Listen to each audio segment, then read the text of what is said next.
Question number 7, Todd McLeay. Thank you, Mr Speaker. To the Minister of Transport, what progress has been made on the first roads of national significance announced a fortnight ago? The Hon STEVEN JOYCE.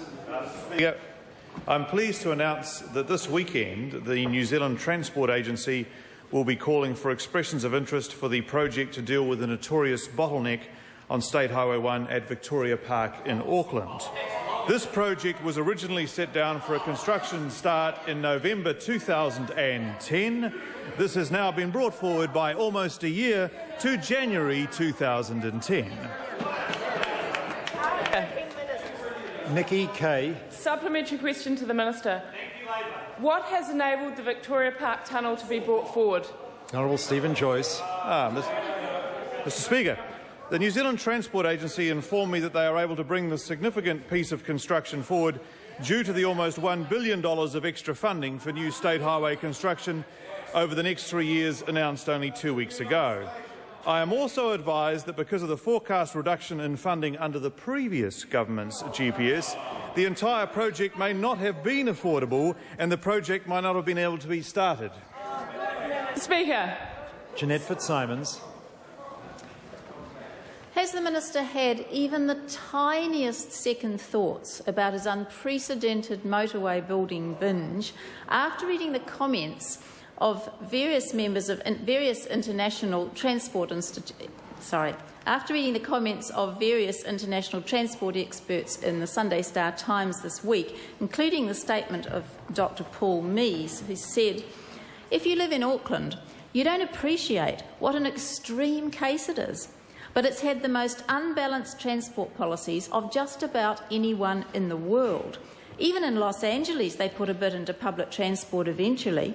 In Auckland, you'd think it was the 1950s from the way the road lobby and the government carry on." The Hon STEVEN JOYCE.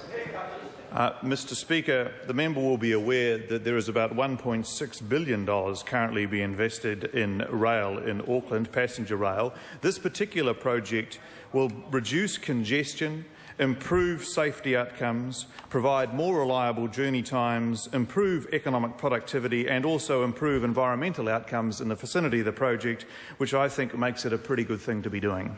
Nikki Kay. Speaker. Supplementary question to the Minister. What benefits will the completion of the Victoria Park Tunnel bring to Auckland? The Hon STEVEN JOYCE. Mr Speaker, the construction phase will provide an economic boost in the short term with more work for the construction industry. The longer-term completion of this project will boost productivity through the provision of an additional 3 lanes, greatly easing congestion for the 100,000+ vehicles that use this route every day. It will remove a huge bottleneck on the Auckland motorway network just south of the Harbour Bridge and improve journey times for people travelling to and from the North Shore to all other parts of Auckland. The Hon Darren Hughes. Supplementary to the Minister of Transport. Is he committed to the speedy construction of the Waterview Connection in Auckland, including the tunnels? If so, will it be to the same design specifications that the community was consulted on? The Hon STEVEN JOYCE. Mr Speaker, the member is aware that we are currently reviewing the costs of the Waterview project because for 4.5 kilometres of road the price tag I think had risen to $2.8 billion for 4 lanes and $3.2 billion, Mr Cunliffe, for 6 lanes. The Hon Darren Hughes. When does he think construction on the Waterview Connection in Auckland will start? The Hon STEVEN JOYCE. Mr Speaker, wait and see. Question. Point of order, the Hon Darren Hughes. Mr Speaker, I asked the Minister when he thought something would start. His answer cannot be consistent with the public interest about roads that the Minister himself calls roads of significance. If they're significant, it must be consistent with the public interest for the Minister to tell us when he thinks the Waterview Connection in Auckland will start. He must have an opinion on that. He must have a view.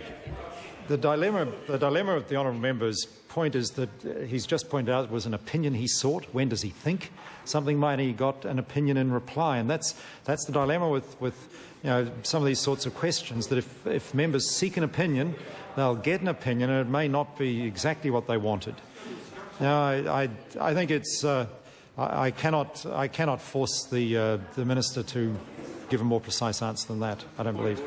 Point of order, the Honourable Trevor Mallard. Mr Speaker, this is a point of order I raised with you not long ago. Same point of order, sir. During the point of order of my colleague Darren Hughes, the Leader of the House interjected on 4 separate occasions. Sir, you didn't call him to order, and I just wonder, sir, whether in fact the rules are going to apply equally to government and opposition.